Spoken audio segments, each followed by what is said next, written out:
گناہ انسان کو پریشان کر دیتے ہیں، نیکی اللہ کی رحمت کو متوجہ کرتی ہے۔ پھر حالت یہ ہوتی ہے کہ انسان اپنی ان پریشانیوں کا حل کہیں اور ڈھونڈتا پھرتا ہے، حالانکہ جب گناہوں کی بیماری لگے تو اس کی شفا توبہ میں ہوتی ہے، اس کا حل اللہ کے حضور معافی مانگنے میں ہوتا ہے، پہچاننے میں ہوتا ہے کہ مجھ سے کہاں غلطی ہو گئی، کس جگہ جا کے کمزوری میں نے دکھائی۔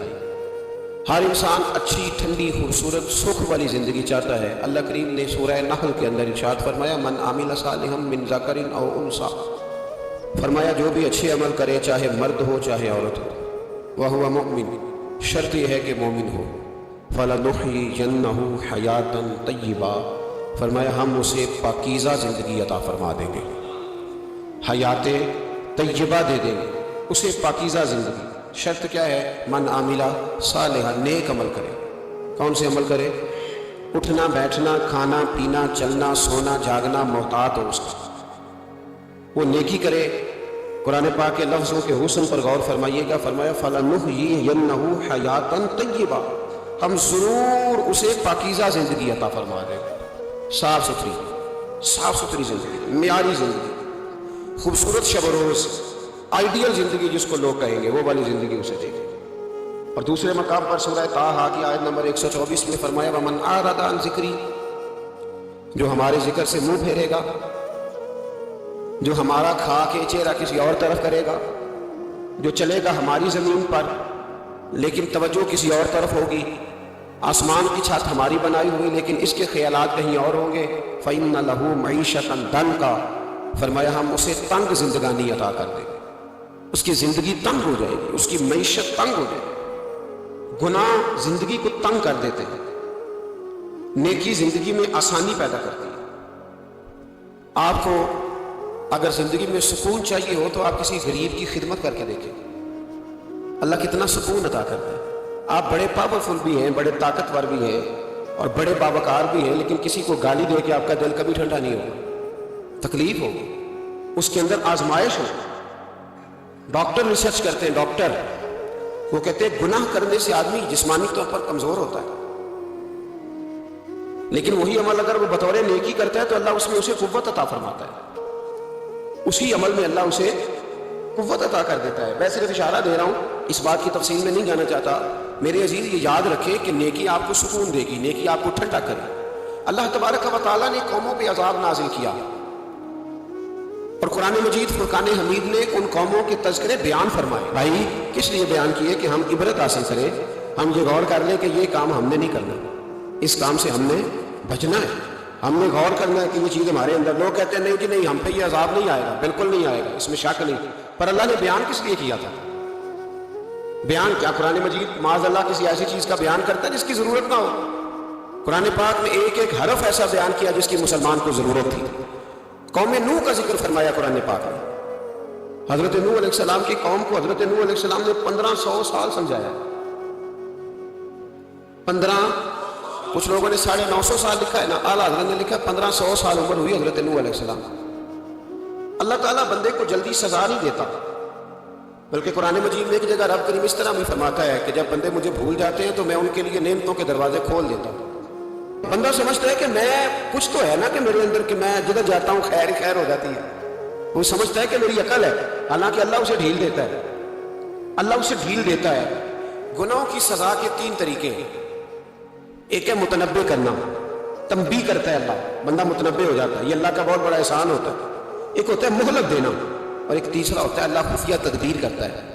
تھوڑا سا سمجھیے گا، انسان پر کوئی آزمائش آئی، فوراً اس کی چھٹی اس نے کہا کہ وہ فلاں جگہ غلطی کی تھی تب ایسا ہوا، ہوتا ہے نا کئی دفعہ آواز آتی ہے نا اندر سے، چلیں بول دیں کچھ نہیں ہوتا آپ کو، اللہ جانتا ہے یہاں کوئی کچھ نہیں کہے گا، اور ہماری تو ویڈیو بھی نہیں گھومتی، یعنی خبر بھی نہیں ہو کہ کس نے ہاں کر دی کس نے نہ کر دی۔ آپ بغیر ٹینشن کے بات چیت کریں، آج کچھ نہیں ہوتا انشاءاللہ تعالیٰ۔ آتی ہے اندر سے آواز؟ میں آپ سے اس لیے ان چیزوں کی تصدیق کراتا ہوں کہ باقیوں کو بھی آتی ہے کہ نہیں، اس لیے تصدیق۔ کبھی کوئی کسی جگہ انسان پریشان ہوتا ہے تو محسوس کرتا ہے کہ وہاں مجھ سے ہوتا ہے نا جی، جس کو یہ نصیب ہو جائے بڑا خوش نصیب آدمی ہے۔ حضرت مولا علی فرماتے ہیں اگر تجھے دنیا میں سزا مل گئی تو بچ گیا ہے، سمجھ پھر اللہ کرم کرے گا، آخرت میں سزا نہیں دے گا۔ اور یہ یاد رکھ لے وما اصابکم من مصیبت فبما کسبت ایدیکم ویعفو عن کثیر. اللہ فرماتا ہے دنیا میں تجھے جو بھی تکلیف پہنچتی ہے وہ تیرے ہاتھوں کے کرتوتوں کی وجہ سے پہنچتی ہے. ویعفو عن کثیر، فرمایا کثیر گناہ تو میں ویسے ہی معاف کر دیتا ہوں. یہ جو تیری زندگی میں دکھ ہے نا، یہ بھی میری قلیل سزائیں ہیں. یہ کثیر پر سزا، یہ قلیل ہے قلیل. یہ جو تمہاری زندگی میں تکلیفیں، انسان کو سزا ملتی. حضرت فضیل بن عیاض رحمۃ اللہ تعالیٰ علیہ گھوڑے پہ بیٹھے تھے، گھوڑا شرارت کرنے لگ گیا، اچھلنے لگ گیا، کودنے لگ گیا. تو حضرت فضیل بن عیاض نیچے اترے، ایک کونے میں جا کے نماز کی نیت باندھ لی، 2 رکعت نماز پڑھی، پھر دیر تک استغفار پڑھتے رہے، روتے رہے، دعا کرتے رہے. واپس آئے، خادم عرض کرنے لگے حضور سمجھ نہیں آئی، گھوڑے نے تھوڑی سی شرارت کی، وہ بدکا ہے، آپ نے اس کو چھوڑا ہے اور چھوڑ کر کے آپ نماز میں لگ گئے. تو حضرت فضیل بن عیاض فرمانے لگے جب بندہ اللہ کی نافرمانی کرتا ہے نا، تو جو چیزیں اس کی فرما بردار ہوتی ہیں وہ اس کی نافرمانی کرنے لگ جاتی ہیں. تو مجھے محسوس ہوا تھا کہ میں نے کہیں اللہ کی نافرمانی کی ہے، اس لیے ایسا ہوا ہے کہ میرے گھوڑے نے میری، تو میں توبہ کرنے لگا ہوں. اور اب دیکھتا ہوں بیٹھ کے بھلا کیا ہوتا ہے. میں نے سچی توبہ، حالانکہ مجھے یاد نہیں کہ میں کہاں بولوں، پر کھری اور سچی توبہ کی. دوبارہ گھوڑے پہ بیٹھے تو گھوڑا بالکل صحیح ہو کے ساتھ چلنے لگے. میرے بھائی جب یہ تنبیہ ہے اللہ کی طرف سے، یہ متنبہ کیا جاتا ہے کہ تو بعد آ جا. بہت ساری جگہوں پہ انسان کو وقتی طور پر اگر سزا مل جائے، نبی پاک علیہ السلام کی خدمت میں ایک صحابی آئے، بات مضبوط کر دوں، واقعہ سنایا ہے نا تو کچھ لوگ سمجھتے ہیں کہ یہ واقعہ ہے، تو میں ایک حدیث پاک امام بہقی کی لکھی ہوئی عرض کرتا ہوں. نبی پاک علیہ السلام کے ایک صحابی آئے اور ان کا سر پھٹا ہوا تھا، خون بہ رہا تھا. سرکار نے فرمایا کیا ہوا؟ عرض کی حضور ایک عورت جا رہی تھی، میری نظر پڑی، ابھی نظر پڑی ہے کہ میرے آگے ستون آ گیا تو میرے سر پہ لگ گیا. نبی پاک صلی اللہ علیہ وسلم نے فرمایا تیرے لیے خوشخبری ہے، اگر دنیا میں تیری غلطی کی تجھے سزا ملی ہے تو پھر رب تجھے قیامت میں سزا نہیں دے گا. پھر اللہ قیامت میں سزا، بعض گناہ ایسے ہیں جن کی یہاں بھی سزا ملے گی اور وہاں بھی ملے، لیکن میرے بھائی پہلی بات یہ ہے کہ اللہ تعالیٰ اس غلطی کی یہی سزا دے لے. اور دعا فرمائے اللہ تبارک و تعالیٰ یہاں بھی معافی عطا فرمائے، وہاں بھی معافی عطا فرمائے، اللہ درگزر ہی فرمائے. لیکن میرے بھائی ایک تو یہ سزا، ایک سزا یہ ہوتی ہے کہ انسان جب گناہ کرنے لگتا ہے تو اللہ نعمتوں کے دروازے کھولتا ہے، مہلت دیتا ہے. 500 سال تک فرعون کو مہلت دی. کتنے؟ یہاں جو 5 سال حکومت کر لیتا ہے وہ کہتا ہے سب سے قابل میں ہی ہوں، مجھے مہلت ملی ہوئی ہے. 500 سال مہلت دی اللہ تعالیٰ. اور فرعون کی قوم پر پتہ عذاب کس طرح کیا ہے؟ ٹڈیاں مسلط کر دی اللہ نے. یہ گھومتی نہیں چھوٹی سی، ہم اپنی زبان میں اس کو کچھ لوگ مختلف ناموں سے یاد کرتے ہیں، کوئی مکڑی کہتا ہے، کوئی کچھ کہتا ہے. مسلط کر دی، جاتی نہیں. ان پر بنی اسرائیل کے ان مقابل جو فرعون کی قوم تھی ان پر الزام اس طرح کا عذاب آیا کہ مینڈک مسلط کر دی اللہ تعالیٰ. برتن کھولتے تھے اندر مینڈک نکلتا تھا، دنیا کی ہر دوائی استعمال کرتے تھے لیکن مینڈک نکل آتا تھا. تھوڑا سا سمجھا کرو چیزوں کو. ہمارے رنگ نہیں زیادہ گورے کہ ہم پر عذاب نہیں آتا. کوئی بہت زیادہ اللہ تعالیٰ معاف فرمائے دولت نہیں جمع کرا بیٹھے شاہی خزانے میں کہ ہم سے پوچھا نہیں جائے. یہ مہلت ہے، مہلت کو مہلت سمجھو.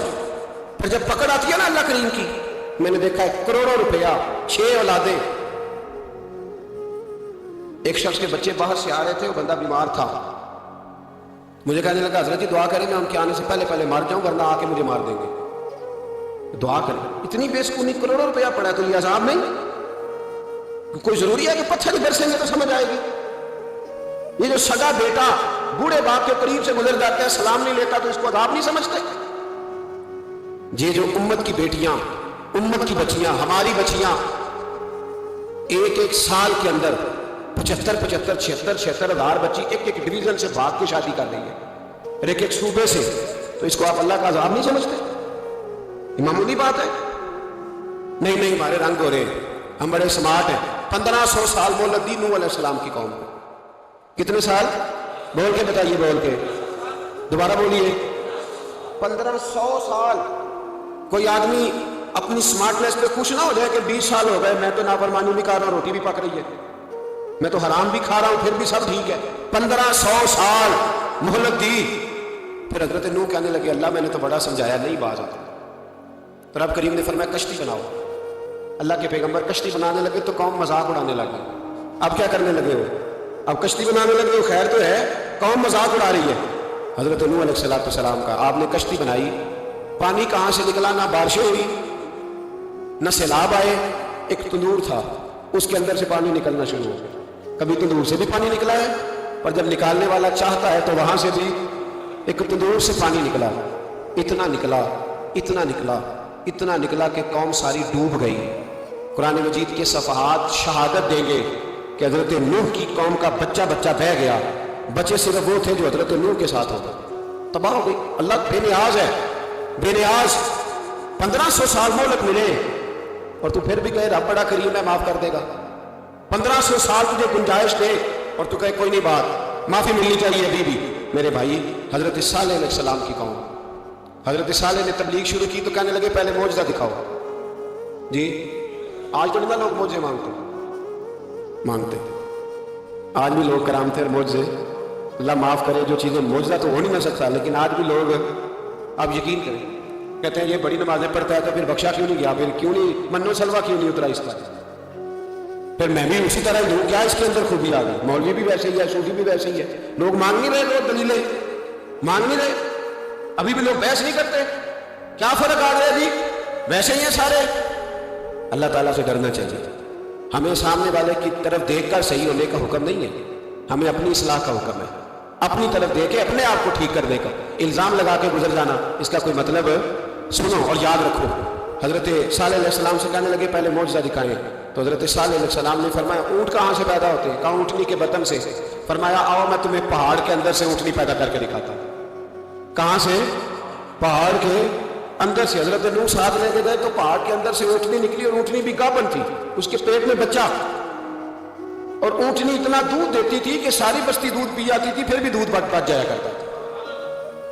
لیکن حضرت نوح علیہ السلام نے فرمایا تم نے دیکھ تو لیا یہ اسے، یہ جتنا دودھ دے گی روٹی بھی اتنی کھائے گی، ایک دن تم سارے پانی پیو گے، ایک دن یہ سارا پانی پیا کرے گی، ایک دن تم سارے باقی جانوروں کو گھاس کھلاؤ گے، ایک دن یہ اونٹنی، اور اونٹنی کا نام کیا؟ ناقۃ اللہ، اللہ کی اونٹنی۔ کس کی اونٹنی؟ نام کیا ہے؟ اللہ کی، یہ اللہ کی اونٹنی۔ تو حضرت نوح علیہ السلام کی اونٹنی، فرمایا اس کی بے ادبی نہ کرنا۔ باز نہیں آئے لوگ، باز نہیں آئے، کہنے لگا جی دودھ دینا تو ٹھیک ہے، پر یہ جو سارا پانی پی جاتی ہے نا یہ صحیح نہیں، یہ جو ساری گھاس کھا جاتی ہے یہ نہیں ٹھیک، دودھ دینا تو ٹھیک ہے پر یہ نہیں صحیح۔ آپ نے فرمایا اسے کچھ نہ کہنا، اللہ کی اونٹنی۔ میں کہا کرتا ہوں ان لوگوں نے ناقۃ اللہ کی بے ادبی کی، حضرت نوح علیہ السلام کی اونٹنی کی ٹانگیں کاٹ دی، صالح علیہ السلام کی۔ اور دیکھو اللہ بڑا بے نیاز ہے، اگر پیدا کرنا جانتا ہے تو حفاظت کرنی نہیں جانتا، لیکن رب کریم نے فرمایا نہ کرنا۔ انہوں نے ان کے پیر کاٹ دیے، کانوں پہ چھریاں لگائیں۔ اونٹنی جب مر گئی، اونٹنی اللہ تبارک و تعالیٰ کی اونٹنی جب مر گئی تو حضرت صالح علیہ السلام کی قوم پر رب کریم نے زلزلہ بھیجا، اذا زلزلت الارض زلزالہا، جب زلزلے آئیں گے اور جب ان کا زلزلہ آنا زلزلہ آتا ہے نا، کیا کرتی ہے قوم؟ لا الہ الا اللہ، لا الہ الا اللہ، کلمے جاری ہو جاتے۔ بلکہ ایک دفعہ ایسا بھی ہوا کہ مسجدوں میں اعلان ہونے لگے زلزلہ آ رہا ہے، جو فجر کے لیے نہیں اٹھے زلزلے کے لیے وہ بھی اٹھ گئے، جن کا دعویٰ ہے نا میری سویرے آنکھ نہیں کھلتی، ان کی لگی نہیں کتنے گھنٹے، بعد میں بھی نہیں لگی، ٹی وی پہ اعلان ہوتے رہے کوئی نہیں آ رہا سو جاؤ چپ کر کے، لیکن آنکھ لگی۔ موت سے تو ڈرتا ہے، اللہ سے ڈرتا ہی نہیں، موت کا خوف ہے رب کا نہیں۔ زلزلہ آیا، ساری قوم تباہ ہو گئی۔ بتاؤ اگر ناقۃ اللہ کی گستاخی ہو تو اللہ ناراض ہو جاتا ہے، اور اگر اولیاء اللہ کی ہو، اگر اولیاء اللہ کی ہو تو رب ناراض نہیں ہوتا؟ شرم نہیں آتی لوگوں کو داتا صاحب کی بے ادبی کرتے، شرم نہیں آتی لوگوں کو غوث اعظم کی گستاخی کرتے، حیا نہیں آتی جنہوں نے دین پھیلایا ان کی بے ادبی؟ میں درد سے کہتا ہوں، رو کے کہتا ہوں، اور اگر کلیجہ پھٹ سکے تو میں دکھاؤں زخم کتنے۔ ایک حج کے موقع پر ایک بابا جی، اس سال 4,80,000 روپے کا پرائیویٹ حج تھا، اور بابا جی کی کیفیت کمزور تھی، بیچارے بیمار تھے، اس کے باوجود وہ گئے، بوڑھے آدمی جا کے بیٹھے، بزرگ، اور کتنی مشکل ہے وہاں مینا، مزدلفہ، عرفات، طواف زیارت، کتنا مشکل کام ہے طواف زیارت کرنا، طواف وداع کرنا، کس کٹھن سے حج کیا، بڑھاپے میں پیسے بھی لگائے۔ اور جب وہ روضہ رسول پہ گئے صلی اللہ، اور انہوں نے جا کے نبی پاک صلی اللہ علیہ وسلم کے روزے کی طرف منہ کر کے درود شریف پڑھا تو ایک ملا نے اٹھ کے کہہ دیا تو مشرک ہے، تو میری روح کانپی۔ میں نے کہا تجھے شرم نہیں آئی، حیا نہیں آئی؟ اس کی عمر دیکھ، کس بڑھاپے میں کہاں سے چلا، کہاں آیا۔ یہ مشرک ہوتا تو کسی مندر میں جاتا، یہ مشرک ہوتا تو کسی گرجے میں جاتا، یہ مشرک نہیں، یہ مومن ہے، اور یہ وہ والا مومن ہے جس کے سینے میں دل جب دھڑکتا ہے تو خالی دھڑکتا نہیں، ساتھ وہ محمد عربی پہ درود و سلام بھی کرتا ہے۔ شرم نہیں آتی لوگوں کو، اتنی بڑی گستاخی کرتے، جو روزہ رسول پہ آیا مشرک ہے. میں نے ایک مولوی کو صاف صاف کہا تھا, میں نے کہا اگر میں مشرک ہوں تو نکالو, مشرک کا داخلہ تو یہاں ویسے منع ہے. شرم نہیں آتی اپنی زبان کا ایک پاس کرو کچھ. اتنا ظلم, اتنی بڑی فرقہ واریت امت میں, اتنا امت کو تقسیم کرتے ہو, تمہیں شرم نہیں آتی؟ جہاں سے اتحاد کا پیغام دینا چاہیے وہاں سے تم لوگوں کو فرقے کا پیغام دیتے ہو, ایک مخصوص فرقے کی تبلیغ کرتے ہو. خدا را, تو میں کہہ رہا ہوں ناقت اللہ کی بے ادبی پہ عذاب آتا ہے, تو اولیاء اللہ کی بے ادبی پہ نہیں آتا. داتا صاحب ساری دن کی تبلیغ کرتے رہے, ایک آدمی نے اٹھ کے کہہ دیا جناب وہ تو شرک کا اڈا ہے, تو رب کریم ناراض نہیں ہوتا ان باتوں سے؟ ہمیں خیال کرنا چاہیے, اللہ سے ڈرنا چاہیے. ان چیزوں سے عذاب آتا ہے اور آ رہا ہے. اللہ تعالیٰ ہمیں محفوظ فرمائے. اللہ ہمیں اس سے, قوم لوط پہ بھی عذاب آیا, ہم جنس پرستی, مرد مردوں سے بدکاری کرتے ہیں. حضرت نوح نے سمجھایا کہ یہ کام درست فطرت کے خلاف ہے, یہ کام درست نہیں. جب انسان یہ کام کرتا ہے تو زمین اور آسمان کانپتے ہیں. اب میں کیسے کھول کے بتاؤں, میرے پاس اعداد و شمار ہیں کہ پاکستان کے اندر اس کام کی کیفیت کیا ہے اور کس طرح کر کے لوگ, میں تو رونا روتا رہتا ہوں داڑھی کا. لوگ کئی دفعہ کہتے ہیں حضرت صاحب پہلے بھی آئے تھے تو داڑھی کی بات, پھر بھی آئے تو داڑھی کی بات, تو میں رونا روتا ہوں. اس لیے روتا ہوں کہ جو کلین شیو نوجوان ہوتا ہے وہ امرد کے حکم میں, اس پر وہی حکم لگتا ہے جو عورت پہ لگتا ہے. اس کے ساتھ مرد کا اٹھنا بیٹھنا اسی طرح ناجائز ہے جس طرح عورت کے ساتھ. حضرت جنید بغدادی رحمت اللہ تعالیٰ علیہ کے سامنے ایک شخص نے کہا وہ کتنا خوبصورت نوجوان جا رہا ہے, تو آپ فرمانے لگے تو حافظ قرآن نہیں کہا؟ ہاں. فرمانے لگے جا اپنے حفظ کی خیر بناؤ. وہ شخص کہتا ہے میں نے اس بغیر داڑھی والے کلین شیو نوجوان کو بری نظر سے دیکھا, مجھے قرآن پاک ہی بھول گیا, سارا قرآن پاک بھول گیا. اور کتنے سال میں دعائیں کرتا رہا, بیت اللہ کے طواف کرتا رہا, میں یاد بھی کرتا تو نہیں ہوتا. کیسے اب تو ہمارا نعت کہاں بیوٹی پارلر سے ہو کے آ گیا, ہم کسی اور کو کیا پیغام دیں؟ وہ پیغام, وہ نظام, وہ طریقہ کار جس کا حکم تھا شریعت میں, قوم لوط پر عذاب آیا. صحیح بیٹھتے ہوں گے بچے جو موٹر سائیکلوں پہ بیٹھتے ہیں. میں نے گجرانوالہ کی سڑکوں پہ بچوں کو, نوجوانوں کو جو تماشے کرتے سرے عام دیکھا ہے تو مجھے ڈر لگتا ہے. اور کوئی روکنے والا نہیں, شغل ہو رہا ہے, ہنس رہے ہیں, اور سامنے عورتیں بھی ہیں, سب ہو رہا ہے. کتنی تکلیف کی بات. حضرت نوح کی قوم یہ کام کرتی تھی, قرآن پاک نے بیان کیا ہے. حضرت نوح نے سمجھایا, فرمایا رب کریم نے تمہیں اپنی خواہش پوری کرنے کے لیے جائز طریقہ عطا فرمایا, عورتوں سے نکاح کرو, اور اس نکاح کی برکت سے جو اللہ تمہیں اولاد دے گا اس کو اللہ تبارک و تعالیٰ تمہارے لیے باعث بخشش بھی فرمائے گا. لیکن جب قوم نہ مانی تو جو قوم لوط کا عمل کرے اس کا علاج قرآن میں بیان فرمایا کہ آسمان سے پتھر برسیں گے. پھر پتھر برسے, اور جن کے بڑے بڑے اچھے دماغ تھے ان کے دماغ چکنا چور کر دیے گئے, تباہ کر دیے گئے, ان کے دماغ زمین پر بچھاڑ دیا گیا.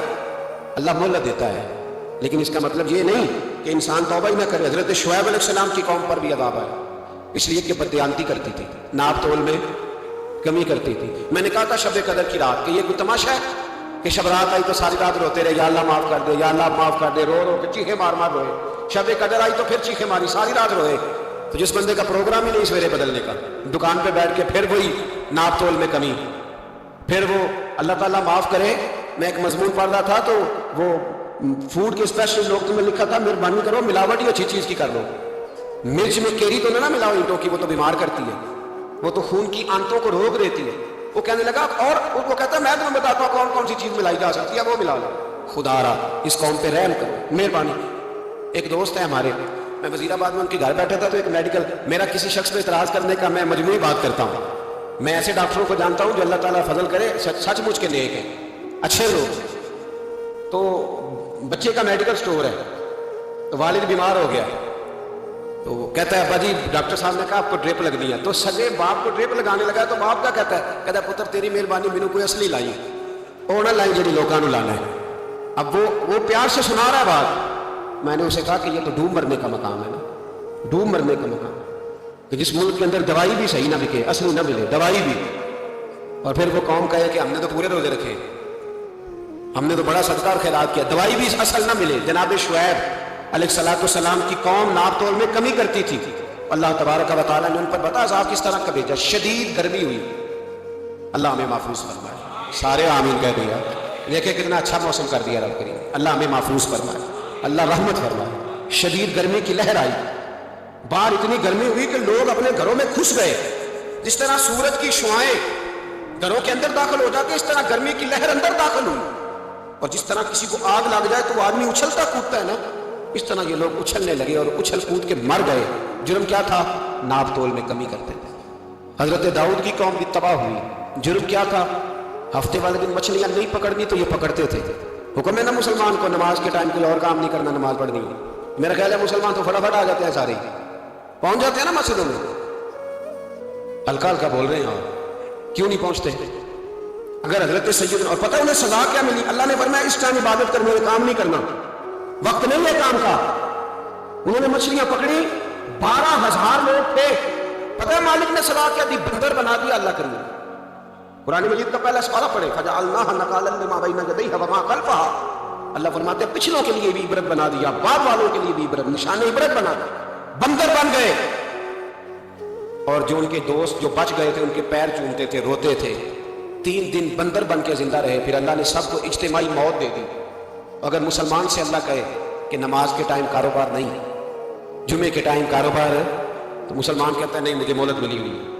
یہ تو اس وقت پتہ چلتا ہے نا جب بچے ڈیوٹی لگاتے، ہاں ہاں ہاں عذاب آتا ہے، اس وقت پتہ چلتا ہے۔ میں نے دیکھا یہ منظر، اس وقت پتہ چلتا ہے جب بچے کسی ملازم 6,000 کے کی ڈیوٹی لگاتے، کہتے ہیں ابے کا دھیان رکھنا، ہم دکان پہ بیٹھنے لگے۔ پھر اسے سمجھ آتی ہے اگر میں نماز کے ٹائم مسجد میں ہوتا تو آج میری اولاد میری خدمت میں ہوتی۔ میں نماز کے ٹائم مسجد نہیں گیا تو بچوں نے 6,000 کا ملازم بٹھایا ہے، ابا جی کا خیال رکھ، ایک نرس بلائی ہے تو خیال رکھ۔ کدھر ہوتے ہیں مسلمان نماز کے ٹائم؟ ایک عیسائی نے اعتراض کیا ہے، سنیں، وہ کہتا ہے مجھے لگتا ہے مسلمانوں کے 3 خدا ہیں۔ مسلمان اڑ گیا، کہنے لگا نہیں ہمارا تو ایک ہے، کہا نہیں 3 ہے، معاذ اللہ استغفر اللہ، ہمارا ایک ہے۔ کہنے لگا نہیں میں ثابت کرتا ہوں، ایک تمہارا خدا 5 نمازوں کا ہے، ایک رمضان کا ہے، ایک عید کا ہے۔ لگتا ہے معاذ اللہ عید والا زیادہ تگڑا ہے، تم زیادہ آتے ہو۔ رمضان والا لگتا ہے اس سے کچھ کمزور ہے، تم تھوڑے آتے ہو۔ اور 5 نمازوں والا شاید سب سے کمزور ہے۔ بات عقل کی ہے کہ نہیں؟ اس نے اعتراض ٹھیک کیا، تو مسلمان کو چاہیے نا خیال کرے۔ ایک یہودی نے لکھا تھا، اس نے کہا تھا جس دن مسلمانوں کی تعداد فجر کی نماز میں اتنی ہو گئی جس دن جتنی جمعے میں ہوتی ہے، اس دن نہ کوئی یہودی سازش کرے گا نہ کوئی عیسائی تلوار نکالے گا۔ شرط یہ ہے کہ یہ اسی طرح فجر پڑھنے آئے جس طرح جمعہ پڑھنے آتے ہیں۔ تو پھر کوئی شخص بھی ان کو کسی جگہ شکست دے سکتا تو اپنے ہمارے گناہ ہمیں پریشان کرتے ہیں۔ یہ جتنی آزمائشیں ہیں ان کے پس منظر میں گناہ ہیں۔ ہماری زندگی کے اندر جتنی تکلیفیں، ہماری پریشانیوں کا سبب ہم خود ہیں۔ بہت ساری جگہوں پہ ہم غلطی کرتے ہیں، اس کی ہمیں سزا ملتی ہے، غلطی کی سزا۔ ایک نوجوان نے مجھے بڑی گہری بات سنائی، میرا قریبی تعلق تھا، کہنے لگا گھر میں بڑا مسئلہ ہے، بڑی پریشانی ہے، ماں اور بیوی کا ماحول اتنا سخت ہو گیا کہ نمٹ نہیں سکتا۔ آپ یقین کریں میں نے ڈیٹیل سے ساری چیز کو اسٹڈی کیا، میرے پاس اتنا وقت نہیں ہوتا، پھر بھی میں نے اس فیملی کو پورا پڑھا تو غلطی نوجوان کی نکلی۔ نہ اس پہ اماں اعتبار کرتی ہے نہ بیوی اعتبار کرتی ہے۔ اس نے جھوٹ بول بول کے اس طرح کی ماحول پیدا کر دیا ہے کہ کوئی اس پر اعتماد کرنے کو تیار ہے۔ اگر آپ ناراض نہ ہو تو ایک بات کروں، پتہ ہے گھر میں ماحول کب خراب ہوتا ہے؟ باہر والے ہماری تقریر سنتے ہیں، گھر والے ہمارا عمل دیکھتے ہیں۔ جب وہ دیکھتے ہیں نا کہ یہ کس طرح کا شخص ہے، اس کے رویے، اس کا کردار، اس کا لب و لہجہ کتنا برا ہے اور یہ کردار کا کتنا کمزور ہے۔ اعلیٰ حضرت فرمایا کرتے تھے نیک وہ ہوتا ہے جس کی تنہائی صاف ستھری ہوتی ہے، اس لیے ماحول بگڑ جاتا ہے۔ یہ جو ہم کہتے ہیں نا میرے سجل بڑے بنتے ہیں پھر ٹوٹ جاتے ہیں، کچھ لوگ ایسے ہوتے ہیں جو ان کے پاس جاتا ہے انہی کا ہو جاتا ہے، وہ کہیں اور کے قابل ہے۔ کیوں بھلا؟ اس لیے کہ ان کے کردار میں ٹھنڈک دیکھتا ہے، ان کے لب و لہجے میں مٹھاس دیکھتا ہے، اس شخص میں اتنی خوبصورتی دیکھتا ہے کہ اسی کا بن جاتا ہے۔ حضرت ابراہیم بن ادم کے پاس ایک نوجوان آیا، کہنے لگا میں گناہ کرنا چاہتا ہوں۔ فرمانے لگا بالکل کر، اللہ کا دیا ہوا رزق کھانا چھوڑ دے، گناہ کر۔ کہنے لگا یہ نہیں ہو سکتا۔ فرمانے لگے چل پھر اس طرح کر، رب کی زمین پہ نہ رہ، کسی اور کی زمین پہ چلا جا۔ کہنے لگا یہ بھی نہیں ہو سکتا۔ فرمانے لگے چل اللہ کی چھت سے نکل جا۔ کہنے لگا یہ بھی نہیں ہو سکتا، تو آپ رو پڑے۔ فرمانے لگے پھر جناب اسرائیل جب آئیں تو ان سے کہنا مجھے 2-3 سال کی مہلت دے دے، پچھلی میری گناہوں میں گزر گئی، میں ذرا 3 سال عبادت کر لوں۔ تو وہ شخص بھی رونے لگا، کہنے لگا حضور وہ مہلت نہیں دیتے، وہ جب لینے آتے ہیں تو پھر لے کے اللہ تعالیٰ نے جب انسان بنانا چاہا نا تو جناب جبریل کو کہا مٹی لے کے آ زمین سے۔ حضرت جبریل نے مٹی پہ ہاتھ ڈالا تو باقی کی مٹی رونے لگ گئی، اسے جدا نہ کر۔ تو جناب جبریل چھوڑ کے چلے گئے۔ حضرت میکائیل کو بھیجا مٹی لا، مٹی پہ ہاتھ ڈالا تو باقی کی مٹی رونے لگ گئی، چھوڑ کے چلے گئے۔ جناب اسرائیل کو بھیجا، مٹی پہ ہاتھ ڈالا تو باقی کی رونے لگ گئی، چھوڑ کے نہ جاؤ۔ تو حضرت اسرائیل فرمانے لگے تیرا رونا دیکھو کہ رب کا حکم دیکھو۔ وہ لے گئے، جب پیش کی تو رب کریم نے فرمایا اسرائیل جان نکالنے کی ڈیوٹی بھی تیری، تو مٹی کو لے آنا, باقی مٹی روتی بھی رہے تو روتی رہے. جب میرا فیصلہ آ جائے تو پھر اس میں کوئی گنجائش ہے. ہم کھاتے بھی اللہ کا ہیں, نافرمانی بھی اس کی کرتے ہیں, زمین پہ بھی اس کی چلتے ہیں, نافرمانی بھی اس کی کرتے ہیں, حکم کسی اور کا مانتے ہیں, چھت پہ رب کریم کی رہتے. اس طرح نظام نہیں چلتا. میرے بھائی یاد رکھ لو, گناہوں کی سزا ملے گی, زندگی تنگ ہو جائے گی, یہاں بھی آزمائش ہوگی اور وہاں بھی. میں نے درس پہ کہا تھا, پھر بات کہتا ہوں, یہ میں اپنے لیے کہہ رہا ہوں, توجہ ہے میری بات پر. دعا فرمایا کرے کہ جو کچھ ہم نظر آتے ہیں اللہ ہمیں ویسا بننے کی توفیق بھی عطا فرمائے. اللہ ویسا بننے کی یہ مشکل معاملہ ہے, مشکل. دیکھیں نا, ایک آدمی سیاستدان ہے, اس نے بڑے اچھے نعرے لگائے, انقلاب آ جائے گا, میں غریب کا بھلا کر دوں گا, میں یتیموں کے سر پہ ہاتھ رکھوں گا, میں مجبوروں کی مدد کروں گا, میں دکھیوں کی مدد کروں گا, مزدوروں کو. اس نے اچھے اچھے نعرے سکھائے, اچھا اس نے پیغام دیا. اندر اس کے یہ تھا کہ اقتدار ملے گا تو مرضی کروں گا. لوگ اس کے گرد بھی گئے, اس کی گاڑی کے پیچھے بھی بھاگے, لوگوں نے اس کے نعرے بھی لگوائے, جیب سے پیسے لگا کے اس کے پوسٹر بھی شائع کیے. لوگ اس کے گرویدہ ہو گئے, لوگوں نے پوری, اور میری قوم نے تو بیچاری نے کئی دفعہ دھوکے کھائے. جس نے نعرہ لگایا غریب اسی کے پیچھے مسیحا بن کے چل پڑا. آج دھوکہ دے لیا, لوگوں کو پیچھے لگا لیا. یہ بتاؤ اگر راز کھل جائے, اگر راز کھل جائے کہ یہ دھوکہ دے رہا ہے, یہ فریب کر رہا ہے, تو لوگ اس کا کیا حال کریں گے؟ یہ راز قیامت میں کھل جائے گا. قیامت میں یہ راز ہاں یہ کھل جائے گا, کھل جائے گا یہ دھوکے باز تھا. اذا زلزلت الارض زلزالها, جب زلزلہ آئے گا جیسے اس کا آنا ٹھہرا. واخرجت الارض اثقالها, زمین اپنے بوجھ باہر نکال دے گی. اس سے مراد کیا ہے کہ زمین پہ جو جرم ہوئے زمین بتا دے گی, باہر نکلا.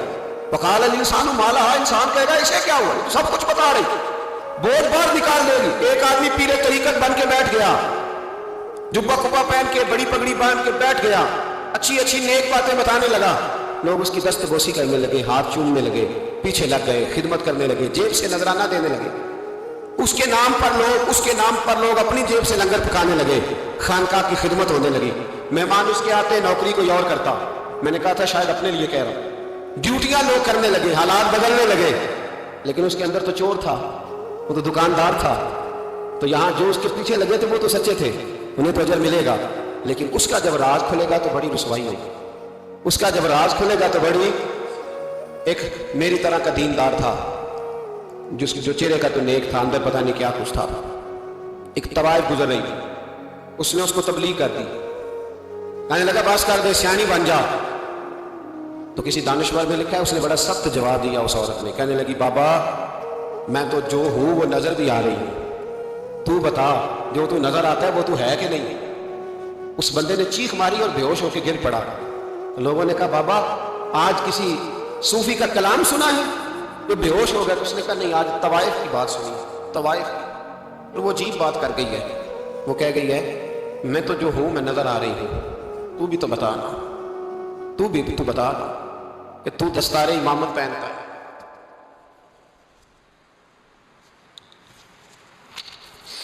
تو بتا تو جو کہلاتا ہے تو وہ ہے کہ نہیں. یہ وقال الانسان ما لہا, یہ راز قیامت میں کھلے گا. ہم جو کچھ بتا رہے ہیں نا اپنی زبانوں سے, ہمیں اپنے گناہوں کا احساس ہونا چاہیے. ایسا نہ ہو کہ جب سزا ملے تو پھر اس طرح کی ملے کہ دوبارہ کسی کو کوئی منہ دکھانے کے قابل نہ رہے. میرے بھائی یاد رکھیں اور سمجھیں, گناہ انسان کی زندگی کو تنگ کرتے ہیں. میرے نبی پاک علیہ السلام نے فرمایا جب تو جھوٹ بولتا ہے تو تیرے فرشتے کرامن کاتبین سائڈ پہ ہو کے کھڑے ہو جاتے ہیں. جب تو زنا کرتا ہے تو تیرے اندر سے ایمان نکل جاتا ہے. اور نبی پاک علیہ السلام نے فرمایا جب میری قوم میں ناانصافی عام ہو جائے گی تو قتل بھی عام ہو جائے گا. اور سن لو, لکھ لینا یہ حدیث دل کی تختی پر. نبی پاک علیہ السلام نے فرمایا جب میری قوم میں بے حیائی اور بدکاری عام ہو جائے گی تو 2 سزائیں اللہ دے گا. ایک تو جوان موتیں رہیں گی, جوان بچے کچھ بھی نہیں دیکھا چلے گا. اور دوسری سزا اللہ یہ دے گا کہ ایسی بیماریاں آئیں گی جن کا علاج نہیں ملے گا, ایسے امراض پھوٹ پڑیں گے. اگرچہ میں آپ کو ایسی تقریر بھی سنا سکتا تھا جس پہ آپ بہت زیادہ محظوظ ہوتے, پر میں نے اس جمعے میں ایسا موضوع چنا ہے جس کا ہمیں خاص ضرورت. بھائی دیکھے تو صحیح کہ ایسا تو نہیں کہ ہم ان عیبوں میں مبتلا ہیں. میرے نبی کریم علیہ السلام نے فرمایا جب تم نیکی کا حکم دینا اور برائی سے منع کرنا چھوڑ دو گے پھر اللہ تم پر ظالم حکمران مسلط کرے گا. اور اگلے لفظ اس سے بھی زیادہ سخت ہیں. محبوب فرمانے لگے پھر تمہاری نیک لوگ دعائیں بھی کریں گے تو اللہ وقتی طور پر ان کی دعاؤں کو بھی قبول نہیں فرمائے گا. اس لیے کہ تم لوگوں نے نیکی کا حکم دینا اور بھلائی سے روکنا چھوڑ دیا۔ عزیزو یاد رکھو، جب گناہ عام ہوتے تو پھر حالات بدلتے اور لوگوں کو سزا ملتی ہے ان کے گناہوں کی، بلکہ یہاں تک لکھا ہے کہ نیت خراب ہو تو سزا شروع ہو جاتی ہے۔ کیا خراب ہو؟ بولیے گا۔ نیت بھی خراب ہو تو سزا۔ حضرت رومی کہتے ہیں ایک بادشاہ کو پتہ چل گیا کہ ایک آدمی نے بڑا اچھا باغ لگایا، خوبصورت باغ ہے، مالٹے کا، کنوں کا باغ، بڑا پیارا۔ بادشاہ نے کہا ذرا جا کے دیکھتا ہوں۔ بادشاہ سلامت باغ دیکھ لیا ہے۔ تو اب وہ مزدور آدمی تھا، عام آدمی تھا جس نے باغ لگایا، کسان تھا، اس کو کہا کہ چند کنوں توڑ کے لایا تو بڑے پیارے لگے۔ ایک دو اور لایا، کھائے، بڑے میٹھے، بڑے پیارے، بڑے توانا، بڑا مزہ آیا۔ تو بادشاہ کے دل میں خیال آیا کہ اس پہ قبضہ نہ کر دوں باغ پہ۔ ہمارے یہاں نا کرائے پہ دکان دیتا نا مالک، تو جب کسی غریب کی چل جاتی ہے کہتا ہے تو خالی کر، میں نے خود ڈال لی، چل گئی نا اس کی۔ حالانکہ رزق اپنے اپنے نصیب کا ہے، رزق اپنے اپنے نصیب کا ہے، جس کو اللہ تعالیٰ چاہتا ہے عطا کرتا ہے۔ تو اس کو کہا کہ اور توڑ کے لا، اور دل میں خیال ہے کہ یار اتنا اچھا باغ ہے، قبضہ کر لیتے ہیں، ہماری حکومتیں قبضہ کر لیتی ہے کہ کوئی چیز اچھی لگ جائے۔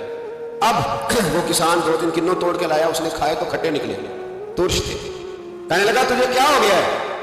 تو بندہ بڑا صاحب دل تھا، کہنے لگا میں تو ٹھیک ہوں، آپ اپنی نیت سے پوچھیں کہیں خراب تو نہیں ہو گئی۔ تو کنوں میں بھی اس کا اثر آ گیا ہے، اپنی نیتیں بگڑ جائیں نا، نیتیں۔ اب ایک بات کہنے لگا ہوں، غور سے سننا، جب تک دو بھائی اکٹھے کاروبار کرتے ہیں نیت ہوتی ہے کہ ہمارا گھر چلے گا، تب تک اللہ برکت دیتا ہے۔ اور جب اپنی اپنی جیبیں سمیٹنے لگ جاتے ہیں نا کہ یہ میرا 5,000 ہے، آج میں گیا تھا اگرائی کرنے، یہ میرا 10,000 ہے، آج میں نے زیادہ، جب وہ ٹٹولنے لگتے ہیں پھر اس دکان سے بھی برکت اٹھ جاتی ہے، پھر وہاں سے بھی برکت چلی جاتی ہے۔ فَإِنَّ لَهُ مَعِيشَةً ضَنْكَ، فرمایا جب تو منہ پھیر لیتا ہے پھر تیری زندگی اللہ تنگ کر دیتا ہے، پھر وہاں سے بھی برکت، خوبصورتی، اثر اٹھ جاتا ہے۔ ایک سنار نے گلی میں ایک یتیم چھوٹے سے بچے کو گھومتے دیکھا تو سنار بے اولاد تھا، بچے کو اٹھا کے گھر لے آیا، 18 سال اس بچے کی پرورش کی، اس کو پالا پوسا، جوان کی۔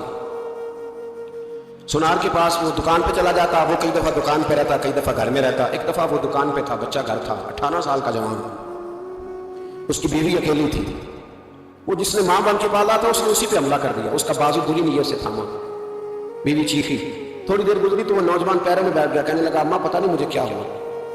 شام کو سنا رہا ہے، بیوی چیخنے لگی، چلانے لگی، کہنے لگی آج عجیب بات ہوئی، جس کو میں نے جگر کا خون دے دے کے پالا اسی نے گندی نظر ڈالی۔ سنار محو حیرت ہے، بیوی کا خیال تھا کہ لاٹھ اٹھائے گا، ڈنڈا اٹھائے گا، نوجوان کو مارے گا، لیکن وہ رونے لگ گیا۔ اس نے کہا آپ اس نے میرا بازو تھاما ہے، جانے کیا کیا ہے؟ پریشان ہونے لگا، سجدے میں گر گیا، کہا تو بتاتا کیوں نہیں؟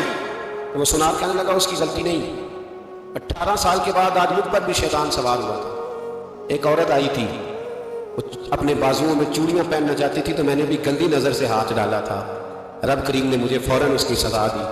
جن کے گھروں میں بیٹیاں ہوتی ہیں ان کی نظریں گندی نہیں ہوتی، جو بیٹیوں کے باپ ہوتے ہیں، جو بہنوں کے بھائی ہوتے ہیں، ان کی نظریں گندی۔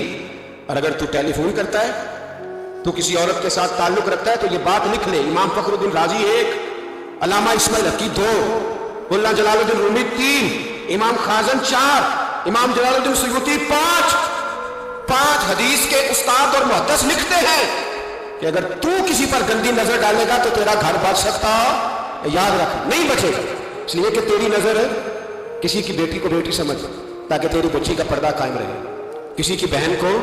یہ کیا بات ہوئی کہ تو جتنا مرضی گند معاشرے میں پھیلاتا رہے تیرا گھر بچا رہے؟ یہ کیسے ہو سکتا ہے؟ فَإِنَّ لَهُ مَعِيشَةً ضَنْكَ، اللہ فرماتے ہیں زندگی تنگ ہو جائے گی تیرے لیے مشکل، تو ڈھونڈتا پھرے گا کہ میں مرنے کو جگہ تلاش کروں۔ سچی توبہ کرے، کھری توبہ کرے۔ یہ گناہ انسان کو مجبور کر دیتے۔ حضرت عبداللہ بن مبارک رحمۃ اللہ تعالیٰ علیہ، ان کے سینکڑوں شاگرد تھے، ایک شاگرد کے انتقال کا وقت آیا تو گھر گئے ملنے۔ آپ کہتے ہیں میں نے زور لگا لیا پر اس کی زبان پر کلمہ جاری نہیں ہوئی، میں اسے کہتا کلمہ پڑھ پر اس کی زبان پر جاری۔ اللہ اکبر، بہت بڑی نعمت ہے، دعا فرمائیں اللہ ایمان کی موت عطا فرمائے، ایمان کی موت دے اللہ کرے، ایمان کی موت دے۔ ایسے بھی لوگ دیکھے ہیں، مسجد نبوی ہے، رسول اللہ کا شہر ہے، سر سجدے میں ہے، روح پرواز کر گئی، روح پرواز، کتنا نصیبوں والا ہے، کتنا نصیبوں والا کہ مسجد نبوی میں سر سجدے میں رکھا ہے، اور اللہ تبارک و تعالیٰ نے محبوب کے قدموں میں موت عطا فرمائی۔ تو حضرت عبداللہ بن مبارک کہتے ہیں میں نے اس کو کہا کلمہ پڑھ تو اس کی زبان پہ جاری نہیں ہوتا، میں بار بار کہتا تو وہ منت کرتا، کہتا حضور میں کوشش کرتا ہوں جاری نہیں ہوتا۔ فرماتے میں پریشان ہو کے اٹھا، ابھی میں دروازے پہ پہنچا تھا، اس نے چیخ ماری اور روح پرواز کر گئی، بچے رونے لگے، بیوی رونے لگی۔ تو میں نے اس کی بیوی سے کہا کہ جرم کیا کرتا تھا، اتنا بڑا پاپی پہ کلمہ جاری نہیں ہوا۔ اس کی زوجہ کہنے لگی حضرت جی 2 گناہ تھے اس کے، ایک تو یہ شراب کا عادی تھا، روکتی تھی باز نہیں آتا تھا، اور دوسری بات یہ ہے کہ یہ اپنی اماں کا نافرمان تھا، وہ 2 گلیاں چھوڑ کے رہتی ہے، یہ کبھی ملنے نہیں گیا تھا، اس بوڑھی کا کلیجہ اس کی طرف سے بڑی تکلیف میں تھا۔ تو حضرت عبداللہ بن مبارک کہنے لگے جا تو بھی دعا کر، اس کی ماں کو بھی کہہ دعا کرے کہ یہاں تو یہ کلمہ نہیں اسے نصیب ہوا، اللہ کرے اللہ آخرت کی منزلیں اس کی بہتر فرما دے۔ میرے بھائی ایسے گناہ حضرت مالک بن دینار نے توبہ کی انہوں نے۔ کس طرح؟ فرماتے میں نشے کا عادی تھا، کسی نے مجھے کہا کہ بطور دوائی شراب پی لو تو میں نے پی لی، نشے کا عادی تھا، شراب پیتا تھا۔ اللہ تعالیٰ نے بڑی منتوں اور کوششوں کے بعد، منتوں کے بعد ایک بیٹی عطا فرمائی، وہ بھی 2.5-3 سال کی ہوئی تو پردہ کر گیا۔ کہتے میں اس کی قبر پہ بیٹھ کے گھنٹوں روتا، شراب کا عادی تھا۔ ایک دن سویا تو خواب دیکھتا ہوں کہ میرے پیچھے ایک بڑا سانپ لگ گیا، اور سانپ جب منہ کھولتا ہے تو انگارہ نکلتا ہے۔ میں پھر دعا کرتا ہوں اللہ ہمیں معاف فرمائے، اللہ ہم سے درگزر۔ میں کچھ قبرستانوں میں جاتا ہوں تو میں سانپ بچھو پھرتے ہوئے دیکھتا ہوں تو ڈر آتا ہے کہ ہم یہاں آنے والے ہیں، یہ لوگ کہہ رہے ہیں کہ تمہاری تیاری ہے، کسی وقت بھی اعلان ہو جائے گا کہ چلو بھائی چلو فلاں صاحب کا جنازہ ہے، اٹھو۔ لوگ کہتے ہیں جلدی کرو، اور ایک کونے میں ایک شخص یہ بھی کہتا ہے کہ دیگ بھی رکھ لو مہمان بڑے جمع ہو گئے، اور ایک کونے میں لوگ یہ بھی کہتے ہیں کہ برف ٹھنڈی لے آؤ، لوگوں نے پانی بھی پینا ہے۔ پہلے اعلان ہوتا ہے کہ فلاں فوت ہو گیا، پھر اعلان ہوتا ہے جنازے کا ٹائم ہو گیا، پھر اعلان ہوتا ہے جنازہ اٹھایا جائے گا، اور پھر بات ختم ہو جاتی ہے، پھر کل من علیہ فان، پھر کوئی نہیں پوچھنے آتا، ختم ہو گئے، قصہ ہی ختم ہو گیا، ان لوگوں کی کہانی مٹ گئی، ختم ہو گئے، بڑے بڑے قد کلا، کوئی پوچھنے والا نہیں۔ موت کا راج ہے موت کا راج، موت راج کرتی ہے بس، اور کسی کا راج نہیں، وہ راج کرتی ہے، جدھر جاتی ہے اسی کا راج ہے، راج کر رہی ہے۔ تو حضرت مالک بن دینار کہتے ہیں قبرستان میں نے دیکھا، میں خواب دیکھتا ہوں بڑا اژدہا، اس کے منہ کے اندر آگ، میرا پیچھا کر رہا ہے۔ کہتے میں خواب دیکھ رہا ہوں، میں دوڑا، لیکن وہ اژدہا جب میں دوڑا تو میرے آگے آ کے کھڑا ہو گیا۔ میں مشرق کو دوڑا تو وہاں بھی آ گیا، مغرب کو دوڑا تو وہاں بھی آ گیا۔ جناب مالک بن دینار کہتے ہیں ایک بوڑھا شخص کمزور مجھے بچانے آیا، پر اس اژدہا نے پھونک ماری تو وہ بوڑھا آدمی دور جا گرا۔ کہتے میں چیختا تھا، چلاتا تھا، ایک پہاڑی پہ میں بھاگا گیا تو وہاں مجھے میری بیٹی ملی، مجھے فوت ہو گئی۔ وہ اس اژدہے کے آگے اس نے یوں ہاتھ کیا تو اژدہا پیچھے بھاگ گیا۔ میں نے بیٹی کو گود میں اٹھایا، میں نے کہا بیٹی یہ کون تھا؟ کہنے لگی ابا یہ تیرا برا عمل تھا، یہ تیرا برا عمل تھا، یہ تجھے کھا جاتا اگر میں نہ ہوتی۔ تو کہا یہ بوڑھا جو مجھے بچانے آیا یہ کون تھا؟ کہا یہ تیرا اچھا عمل تھا پر کمزور بڑا تھا، تھوڑا تھا، یہ تیرے برے عمل کا مقابلہ کرنے کی ہمت نہیں رکھتا تھا۔ حضرت مالک بن دینار کہتے ہیں میری بیٹی نے خواب میں میری داڑھی پکڑ لی اور کہنے لگی ابا میں چاہتی ہوں تو صحیح ہو جا، ایسا نہ ہو کہ پھر تیرے پیچھے یہ اژدہا لگ جائے۔ حضرت مالک بن دینار کہتے ہیں جب میں سو کے اٹھا تو میری داڑھی آنسوؤں سے بھری ہوئی تھی، پھر اس کے بعد میں نے توبہ کی، اس طرح کی توبہ کی کہ پھر میں نے کوشش کی کہ دوبارہ میں اپنے رب کی نافرمانی نہ کروں۔ حضرت عبداللہ ابن عباس فرماتے تھے جو دنیا میں ہنس ہنس کے گناہ کرتے ہیں نا، ہنس ہنس کے جھوٹ ہنس ہنس کے بولتے ہیں، ہنس ہنس کے لوگوں کی غیبت کرتے ہیں، فرمایا یہ جو تمہیں ہنس ہنس کے گناہ کرتے نظر آتے ہیں ان کا رونا قیامت میں دیکھا نہیں جائے، ان کے آنسو قیامت میں دیکھے نہیں گئے۔ جو ہنس ہنس کے گناہ کرتے ہیں یہ روئیں گے، فَلْيَضْحَكُوا قَلِيلًا وَلْيَبْكُوا كَثِيرًا۔ رب فرماتا ہے زیادہ رویا کرو کم ہنسا کرو۔ نبی پاک علیہ السلام روتے تو صحابہ کہتے حضور آپ اتنا کیوں روتے ہیں؟ تو محبوب فرماتے جو میں جانتا ہوں وہ تم نہیں جانتے۔ بھائیو قبروں میں اکیلے جانا ہے، کبھی غور کرنا، اکیلے کوئی بندہ ساتھ حساب دینے نہیں جائے۔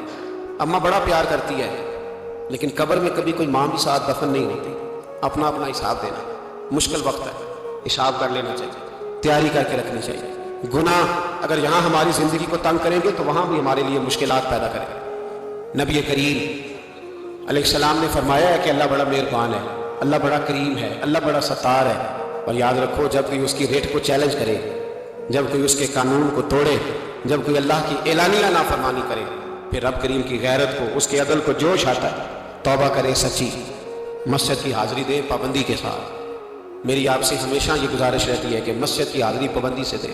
میں اپیل کرتا ہوں داڑھی رکھ لیں، یہ میرے نبی کا طریقہ ہے صلی اللہ تعالی علیہ. واپس آ جائیں. ہماری بقا نہ ہمارے دین میں. کوئی نہیں ہمیں رکھے گا، کوئی نہیں رکھے گا، کوئی نہیں. مجھے میرا ایک دوست رات بتا رہا تھا کہ سعودی عرب میں ایک شخص نے 30 سال محنت کی، تو جب وہ مرا ہے وہیں اس کے گھر میں فون کیا تو اس کے گھر والوں نے کہا جناب آپ کو مشکل ہوگی ڈیڈ باڈی بھیجنے میں، وہیں دفن کر دیں. ہاں اگر اس کا کچھ پیسہ ہے تو وہ ذرا اکاؤنٹ میں بھیج دیں، بچیوں کو ضرورت ہے. او بھائی تو اکیلا جائے گا، تیرے لیے مشکل ہو جائے. اپنے بھی ساتھ یقین کریں، بچے دعائیں کرانے آتے ہیں، کہتے ہیں حضرت جی دعا کریں اللہ اماں کی سختی معاف کر دیں. اس کا مطلب کیا ہے کہ اماں اب جائے، اب ہمارا نمبر آئے. بچے تو انتظار کر رہے ہیں کہ ابا جائے اور گدی پہ ہمارا نمبر آئے. تیاری ہے، اکیلے جانا ہے، اکیلے. سخت سا مرحلہ ہے، اکیلے سارا کچھ فیس کرنا. آج توبہ کریں. وہاں کے کیڑے یہاں رہ کر لائیں. اپنے ساتھ ظلم نہ کریں. ہم اس قابل نہیں کہ وہاں جا کے مقابلہ کر سکیں. بچیں، اپنے آپ کو محفوظ کریں، بچائیں. حساب اپنا اپنا دینا. کسی باپ نے اگر اپنے بچوں کو حرام کھلایا تو بچے تو نہیں کہہ رہے تھے نا کہ حرام لے کے آ، تو باپ نے حساب دینا، والد نے. لہٰذا مہربانی فرمائیں، اپنے اوپر رحم کریں، اپنے آپ کو سنواریں. آج جمعۃ الوداع ہے، توبہ کریں. اللہ کے نیک بندوں کی صحبت میں بیٹھا کریں، اچھی باتیں سنا کریں تاکہ دل نرم رہے. ان جگہوں سے بچیں جو گناہ کی طرف لے کے جاتے ہیں. ظلم سے، زیادتی سے، جبر سے بچیں. اپنے آپ کو اپنے رب کریم کی بارگاہ میں جھکا دیں. ہمارا کہیں اور گزارا نہیں، کوئی نہیں ہمیں پوچھے. اقبال رو پڑے آخری عمر میں، رو پڑے اور اللہ کی بارگاہ میں عرض کرنے لگے نہ جہاں میں کہیں بھی امان ملی، جو امان ملی تو کہاں ملی. میرے جرم خانہ خراب، تیرے عفو بندہ نواز میں. پناہ صرف اللہ رسول کی بارگاہ میں، باقی کوئی پناہ دینے کو تیار نہیں ہے. دعا کرتا ہوں اللہ کی بارگاہ میں اللہ ہمیں سچی توبہ کی توفیق عطا فرمائے. آخر دعوانا الحمدللہ.